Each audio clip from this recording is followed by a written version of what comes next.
Hey guys, Fire here with another epic fight, this time from the Bronze 2 bracket of play. Now this fight really shows why knowing where your opponents are is so important, as it ends up biting both teams in the arse. Now also, who knew that support AP Shaco was really a thing? So you can see blue team are now pushing the inhibitor as 4 and Ash is going to land a good arrow onto Shaco. Evelynn follows this up by a great ultimate onto 4 people and then Riven dives straight into Eve. You can see Riven's now zoning Eve from the fight with that exhaust, and Cassian's jumped over the wall and killed Jinx. Nuno's now channeling his ultimate. Fiddle's jumped over the wall with his ultimate, fearing Evelynn so Riven can kill her. Shaco's then on Nasus, and with the help of his team manages to pick up that kill, and they manage to push the inhibitor. So let's just jump back and pull this fight apart, as some parts are things you should try and do in your own games, as they just lacked execution here. So the fight starts with an Ashe arrow onto Shaco. This isn't really the best target considering he's a support, but it does get the job done and the fight started. Now Eve then comes in and lands a huge ultimate onto everyone, giving her a massive shield, which means she can really stand up to Riven and distract her while taking no damage at all from her actual health. Now the reason this was such a good time to engage was because Jinx here has nowhere to go.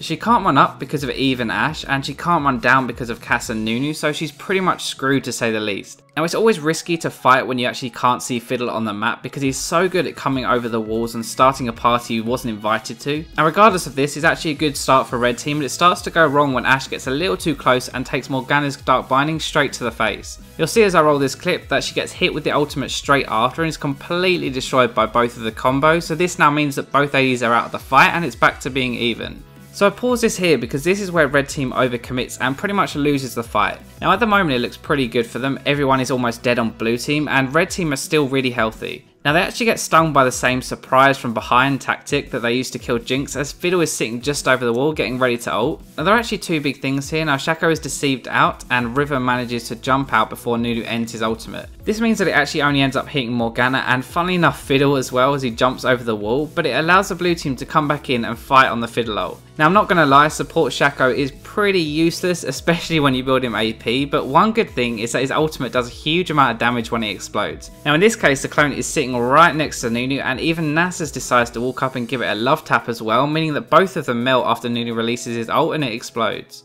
So at this point the fight is pretty much over, but if red team had been slightly more patient, there are plenty of ways they actually could have won. So let's first just look at Castin. Now he's rift walked in and he's died to the Riven ultimate, but before he did he force pulsed Fiddle and almost killing him. Now I actually had to rewatch this clip more times than I really want to admit, trying to figure out why Castin just didn't Q Fiddle, kill him and win the fight. Now the reason he didn't do it was because his Q was on cooldown. Castin is really cooldown dependent and is why you use your combo and then ult out in most situations. Wait for your combo again and then go back in. Now a quick tip with Castin when you have a Zhonya's is to ult in, you then use your combo and Zhonya's. That means that if you have a blue buff then the combo will be ready again by the time you come out, so you get 2 rotations out completely safe. Now in this case, if he just waited for Fiddle Zhonya's to end, he would have had his QE combo ready and then he would have gone in and completely blown him up. Now you can also see Eve is getting slapped about by Riven right now and she can't do anything back as she's feared. So Fiddle's fear is a whole 3 seconds at rank 5 and that is massive and it really hurts any assassins. Now Eve is also fed this game, but you'll notice that none of her team has any tenacity, so Fiddle can fear whoever he likes. So Salt Boots are a really good purchase on Evelynn for early game because it increases her damage by a ton, but late game you cannot afford to be vulnerable for a whole 3 seconds, so selling them and buying Merc Treads would definitely have been a good idea. So just to put that into perspective, in those 3 seconds this fight, she would have easily been able to kill Riven and mop up as she was on 75% health before the fight even started, so she pretty much got destroyed by 1 spell. So I hope you enjoyed the video and I'm going to do something a bit different next time. So I want you guys to tell me exactly what kind of fight you want to see, whether it's an epic comeback, an epic throw, a fight like this that could have gone either way, or maybe even a Drake fight that snowballed the game. So let me know in the comments below and I'll pick the most common answer.